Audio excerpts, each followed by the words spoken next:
The stage lights were blinding, but for 14-year-old Liam, they felt like hope.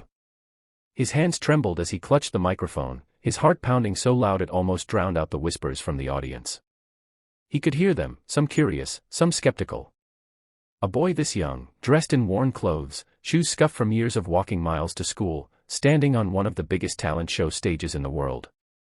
What could he possibly have to offer? But Liam wasn't there to impress anyone. He was there because music was the only thing that had ever listened to him back. The judges smiled politely, not expecting much. One of them, a stern man known for his harsh critiques, leaned back in his chair, arms crossed. "Whenever you're ready, son," he said. Liam nodded, closed his eyes, and took a deep breath. Then the first note escaped his lips, soft, shaky, but filled with something that pierced through every heart in that room. He was singing Everybody Hurts by R.E.M., but it didn't sound like the song people knew. It sounded like his story. Every word carried pain, not acted, but lived. The lyrics weren't just lyrics, they were confessions. His voice cracked when he sang, "When your day is long and the night is yours alone," because for Liam, nights had always been lonely. Behind that small voice was a childhood of loss. His mother had passed away when he was 9. His father, broken by grief, turned to alcohol, leaving Liam to raise himself and his little sister, Emily. They lived in a rundown apartment, surviving on his part-time jobs and whatever food he could bring home. Yet every night, when Emily cried because of the hunger or the cold, Liam would sing to her, soft lullabies that promised better days, even if he didn't believe them himself. That's how he learned music.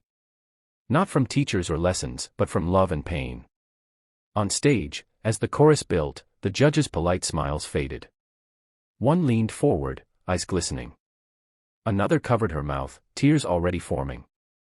By the time Liam reached the final verse, "Hold on, if you feel like letting go," the audience was silent.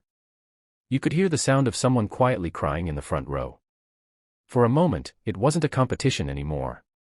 It was a shared heartbreak. When the last note fell into the stillness, Liam lowered his head. He thought he had failed, he thought they didn't like it.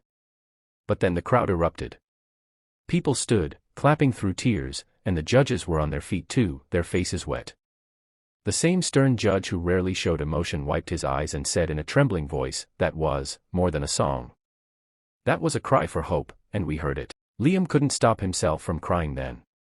For the first time, he wasn't invisible. After the show, the producers found his story so powerful they aired a segment about his life, the struggle, the love for his sister, the strength behind that fragile voice. Donations started pouring in from people around the world. A charity organization helped move Liam and Emily into a proper home, and a scholarship fund offered to pay for his education. Months later, Liam returned to the stage, not as a contestant, but as a performer for the finale. This time, Emily sat in the front row, smiling through proud tears. When he sang again, his voice was still emotional but stronger, healed. He ended his performance with the same song, but this time, it didn't sound like a cry for help. It sounded like victory. As he looked out over the cheering audience, Liam whispered softly to himself, "Everybody hurts, but everybody heals, too." The camera zoomed in on the judges, all of them wiping tears, and the audience gave him a standing ovation that lasted long after the lights dimmed. Liam's story became more than a viral moment. It became a reminder that behind every broken note, there's a soul fighting to be heard, and that sometimes, pain can create the most beautiful music of all.